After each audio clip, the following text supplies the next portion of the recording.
ನಮಸ್ಕಾರ ಸ್ನೇಹಿತರೆ, ಪ್ರಬುದ್ಧವಾಣಿ ಯೂಟ್ಯೂಬ್ ಚಾನಲ್ಗೆ ಸ್ವಾಗತ. ಕರ್ನಾಟಕದಲ್ಲಿ ಕೊನೆಗೂ ಮುಖ್ಯಮಂತ್ರಿ ಕುರ್ಚಿ ಡಿ.ಕೆ.ಶಿಗೆ ಒಲಿದಿದೆ.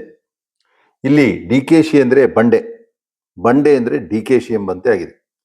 ಈ ಬಂಡೆಗೆ ಶತ್ರುಗಳ ಕಾಟ ಯಾವತ್ತೂ ತಪ್ಪಿಲ್ಲ.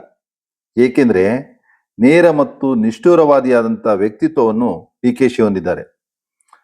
ಎಲ್ಲರನ್ನೂ ಅವರವರ ಭಾವಕ್ಕೆ ತಕ್ಕಂತೆ ಮಾತನಾಡಿಸಿ ಮರಳು ಮಾಡುವ ನಾಟಕೀಯ ಶೈಲಿ ಡಿ.ಕೆ.ಶಿದಲ್ಲ. ಇದೇ ಅವರ ದೌರ್ಬಲ್ಯವೂ ಹೌದು.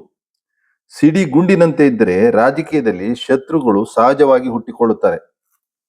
ಇಲ್ಲಿ ಕಾಂಗ್ರೆಸ್ ಹೈಕಮಾಂಡ್ ಕೊಟ್ಟ ಮಾತಿನಂತೆ ಸಿದ್ದರಾಮಯ್ಯನಿಗೆ ಕೋಕ್ ಕೊಟ್ಟು ಡಿ.ಕೆ.ಶಿಗೆ ಪಟ್ಟ ಕಟ್ಟಿದ್ದು ಸರಿ. ಆದರೆ ಬಿಜೆಪಿ ತನ್ನ ಅಸಲಿ ಆಟವನ್ನು ಈಗ ಶುರು ಹಚ್ಚಿಕೊಳ್ಳುತ್ತದೆ. ಮತ್ತೆ ಡಿ.ಕೆ.ಶಿಗೆ ಏನು ಕೇಸುಗಳಿದ್ವೋ ಅವು ಎಲ್ಲಕ್ಕೂ ಮರುಜೀವ ಬರಬಹುದು. ಕೋಟ್ಯಾಂತರ ಆಸ್ತಿ ಗಳಿಕೆಯ ಮೂಲಗಳನ್ನು ವಿಚಾರಣೆಗಳನ್ನು ಪ್ರಾರಂಭಿಸಬಹುದು. ಕರ್ನಾಟಕದಲ್ಲಿ ಕಾಂಗ್ರೆಸ್ನ ಮುಖ್ಯಮಂತ್ರಿಯೊಬ್ಬರು ಜಾರ್ಖಂಡ್ನ ಶಿಬು ಸೊರೇನ್, ದೆಹಲಿಯ ಕೇಜ್ರಿವಾಲ್ ರೀತಿ ಆಗಲೂಬಹುದು. ರಾಜಿ ಸೂತ್ರ ರಾಜಕೀಯದಲ್ಲಿ ಅತಿ ಅಗತ್ಯ. ಅದು ಡಿ.ಕೆ.ಶಿಗೂ ಗೊತ್ತು. ಚಾಣಾಕ್ಷ ನಡೆ ಡಿ.ಕೆ.ಶಿಗೆ ಚೆನ್ನಾಗೇ ಗೊತ್ತು. ಆದರೂ ಸಿದ್ಧಾಂತ ಪಕ್ಷ ನಿಷ್ಠೆಗಳಿಗೆ ಕಟ್ಟು ಬಿದ್ದು ಕಾಂಗ್ರೆಸ್ ಪಕ್ಷದಿಂದಲೇ ಮುಖ್ಯಮಂತ್ರಿ ಆದರೂ ಸಹ ಮುಂದಿನ ದಿನಗಳಲ್ಲಿ ಪರಿಸ್ಥಿತಿಗೆ ಹೊಂದಿಕೊಂಡು ಕಾಂಗ್ರೆಸ್ ಅನ್ನು ಮುಗಿಸುವ ಬಿಜೆಪಿಯ ತಂತ್ರಗಳಿಗೆ ಯಾವ ರೀತಿ ಅವಕಾಶ ಕೊಡುತ್ತಾರೆ ಎನ್ನುವುದನ್ನು ನೋಡಬೇಕು.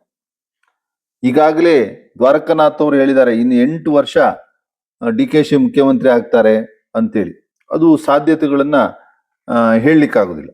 ಆದರೆ ಬಿಜೆಪಿಯ ವಾಷಿಂಗ್ ಮಿಷಿನ್ನೊಳಗೆ ಹೋಗಿ ಶುದ್ಧ ಆಗ್ತಾರೋ ಅಥವಾ ಬಿಜೆಪಿ ಮುಂದಿನ ಬಾರಿ ಗೆಲ್ಲಬೇಕು ಎನ್ನುವುದು ಬಿಜೆಪಿಯ ಗುರಿಯಾಗಿರುತ್ತೆ. ಕಾಂಗ್ರೆಸ್ ಆಡಳಿತವನ್ನು ಜನರ ಮನಸ್ಸಿನಿಂದ ದೂರವಾಗಿಸಬೇಕು ಎನ್ನುವುದು ಸಮೇತ ಬಿಜೆಪಿಯ ಗುರಿಯಾಗಿರುತ್ತೆ. ಆದರೆ ಡಿ.ಕೆ.ಶಿ ಅದಕ್ಕೆ ಅವಕಾಶ ನೀಡದೇ ಇದ್ರೆ, ಬಿಜೆಪಿ ಆಟ ಪ್ರಾರಂಭಿಸಿದ್ರೆ ಮುಂದೇನಾಗ್ಬೋದು ಎನ್ನುವುದನ್ನು ಈಗಲೇ ಊಹಿಸ್ಲಿಕ್ಕೆ ಆಗುದಿಲ್ಲ. ಡಿ.ಕೆ.ಶಿಯ ದೌರ್ಬಲ್ಯಗಳೇ ನೇರ ನಡೆನುಡಿ. ಅದೇ ಅವರ ಶತ್ರುವು ಆಗುತ್ತದೆ. ಡಿ.ಕೆ.ಶಿಗೆ ಎಡಪಂಥ ಬಲಪಂಥ ಅಂತೇನು ಅಲ್ಲ, ನಡುಪಂಥೀಯ ಮನಸ್ಥಿತಿ. ಪಕ್ಷದೊಳಗೆ ಶತ್ರುಗಳಿದ್ದರೆ ಎಷ್ಟು ಶತ್ರುಗಳಿದ್ದಾರೋ ಹಾಗೆಯೇ ಆ ಶತ್ರುಗಳನ್ನ ಮಿತ್ರರನ್ನಾಗಿ ಮಾಡಿಕೊಳ್ಳುವ ಕಲೆಗಾರಿಕೆ ಡಿ.ಕೆ.ಶಿಗೆ ಇಲ್ಲ ಅಂತೇನೂ ಇಲ್ಲ. ಆದರೂ ಸಮೇತ ಸಮಸ್ಯೆಗಳನ್ನ ಸೃಷ್ಟಿಸಿಕೊಳ್ಳುವ, ಸಮಸ್ಯೆಯನ್ನು ಮೆಟ್ಟಿ ನಿಲ್ಲುವ ಚಾಣಾಕ್ಷತನದಲ್ಲಿ ತಪ್ಪುವ ಅವಕಾಶಗಳಿದ್ದಾವೆ. ಅವರ ನೇರ ದಿಟ್ಟತನಗಳು ಒಂದು ರೀತಿ ಕಾಡಿನಲ್ಲಿ ಮೃಗರಾಜನ ರೀತಿ ಏಕಾಂಗಿಯಾಗಿ ಬೇಟೆಯಾಡುವಿಕೆ.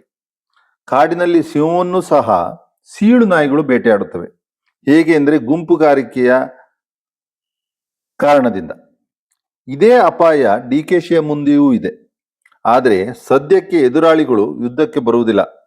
ಕಾರಣ ಡಿ.ಕೆ.ಶಿಯ ಮೇಲೆ ಇರುವ ಭಯವೇನ ಹೈಕಮಾಂಡಿನ ಭಯವಲ್ಲ. ಆದರೆ ಬಿಜೆಪಿಯಲ್ಲಿ ಎಲ್ಲವೂ ಸರಿ ಇಲ್ಲದೆ ಇರುವುದು ಡಿ.ಕೆ.ಶಿಗೆ ವರವಾಗಿದೆ. ಬಿಜೆಪಿ ಏನಾದರೂ